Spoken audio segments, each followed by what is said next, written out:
Time for some fun with the audio soundbites here, my friends. We'll start with me, in fact. I just want you to hear, just to be reminded, this was me back on June 17th of last year. Last year sounds like a long time ago, but it wasn't really, just 6 months ago. There isn't a Democrat versus Republican mindset in Washington anymore, ladies and gentlemen. There is an election, presidential election, there's a pretense of it, but in truth, the only real enemy of Washington today is the Tea Party, the Republican and Democrat establishments, the Chamber of Commerce.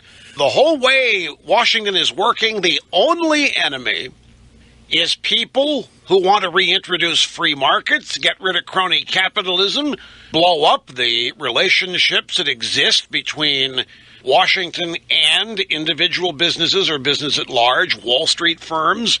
You people in the Tea Party, liberty, freedom, free markets, you represent the problem. To John Boehner, to the Republican establishment, to the Republican consultants, Obama's not the problem. Anybody opposed to the way Washington does business today is the problem, and that would be you and me.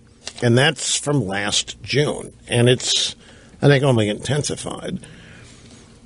It has to have intensified, but since then, we had this landslide, and you look at it two ways. Landslide election victory for the Republicans without a mandate. I mean, well, they didn't campaign on it. They have a mandate. It's called Stop Obama. They don't want it. They don't want to touch that. They don't want any part of stopping Obama. That's stopping Washington. And that's not the rule of the day. The other aspect is a landslide loss for the Democrats. Huge. And the second midterm landslide defeat in a row for the Democrats. They've lost a lot of seats nationally and at the state level. They're ripe, sitting ducks, and they're not the enemy. They really aren't, as far as the Republican Party is concerned. Here's some evidence. Yesterday in Washington, at the Washington Center and Bipartisan Policy Center. Well, that's a great place, isn't it? Washington Bipartisan Policy Center. Former Senator Robert Bennett of Utah spoke, and he was talking about the Republican Party. And this is just a portion of what he said. Just as people under McGovern went too far in that direction, in the Tea Party thing, they have gone too far, slipped off the edge of the menu completely into Alice in Limbaugh land. And as a result, they've made themselves irrelevant to the governing process. And I've said to some of my Democratic friends, if we Republicans can't contain that, the Democrats are going to win 5 out of the next 6 presidential elections, just the way the Republicans did. Did you hear all that? Forget the Alice in the Limbaugh land bit, which is what makes the soundbite fun and is one of the reasons why I played it. But you hear this guy's out talking to Democrats about you, complaining about you to the Democrat. You think a Democrat's ever gone to Robert Bennett, started complaining about Bill Maher? Or Jon Stewart? Oh, man, we got to, if we don't get rid of these guys that are making us look like nuts and communists here, we're never going to win the presidency. You ever hear the Democrats talking to Republicans? Here's Robert Bennett. He's proud. Former Senator of Utah. Oh, yeah. Yeah, this Tea Party thing, they've gone too far. They slipped off the edge of the menu completely into Alice in Limbaugh. The Tea Party is the heart, the backbone of this country. The Tea Party is the people who make this country work. The Tea Party is the natural Republican base. But that's not how they see it. You know how they see the Tea Party? When you say Tea Party, what do you think they see? Well, it's a tie, but they probably see Christine O'Donnell and Sarah Palin and maybe Sharon Angle or who knows whoever. But that's who they see. And they think that everybody in the Tea Party is,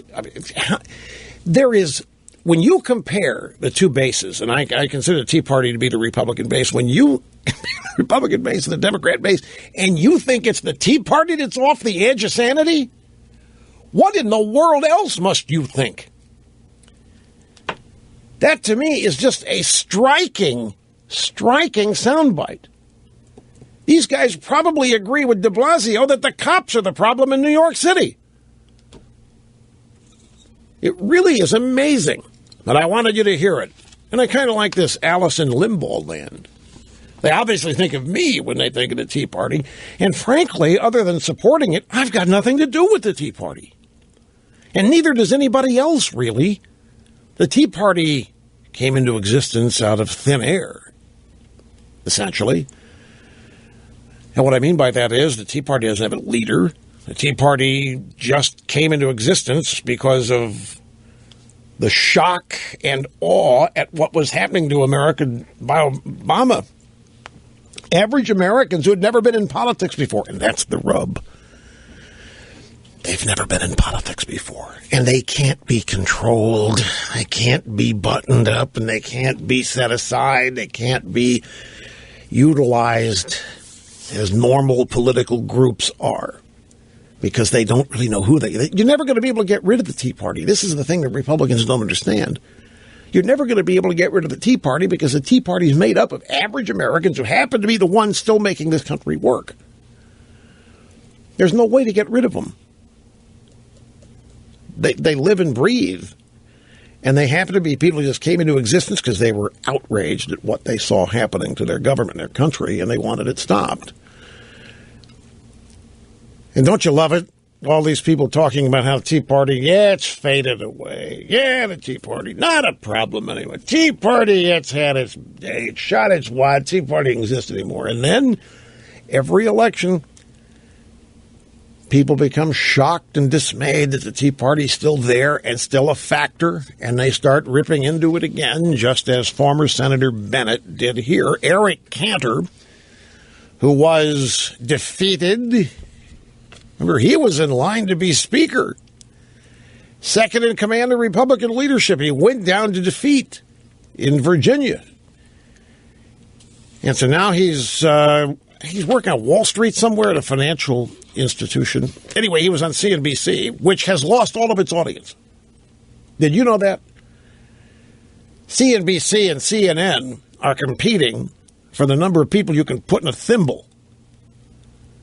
And it's amazing what has happened to CNBC. It's MSNBC ditto. Anyway, Cantor showed up over there last night, actually this morning, on their program Squawk Box. And the co-host was Joe Kernan. He said to Eric Cantor, is the president going to be willing to alienate the far left with some of these things like tax reform or trade? You know, I could comment on that question, but I'm not going to, because I want to get to the end. Here's what Cantor said. This is the question. The question is, will the next 2 years be spent relitigating the differences that have been well-defined over the last 6 years, right? I mean, we know that Republicans don't agree with Obama on environmental reform or his health care bill or his unilateral moves on immigration. We also know that Democrats don't agree with Republicans on tax reform, entitlement reform, and the rest. So are we going to be spending the next 2 years and see Congress relitigating that, or are we going to get something done?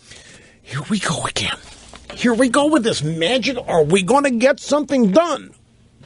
Is just getting something done all there is? What if the something that gets done adds up to being more and more destruction? And if it's what Obama wants, that's what it's going to be. What is wrong with relitigating or to continue to litigate? What was this election? The election was about stopping any more of this. It couldn't be any more clear. And yet here's another former, capital F, another former Republican advising us on how we need to be here. We need to stop talking about the last 6 years. We need to start working together and getting something done. What does Cantor want to get done? Does he want amnesty? What does he want? Does he want Obamacare fully implemented so it's no longer an issue? I mean, that's been the Republican modus operandi. Just agree with the Democrats whatever they want every 90 days and then tell us, don't worry, don't worry, don't worry. We had to give them this, get this issue off the table. We're losing this issue, but we'll kick their butt the next time. And it just keeps playing itself out like Groundhog Day. So what do they want to get done? Amnesty? What do they want to get done? fully implement paid-for Obamacare? What do they want to get done? Got to take a time out, folks. Sit tight. Back with much more after this.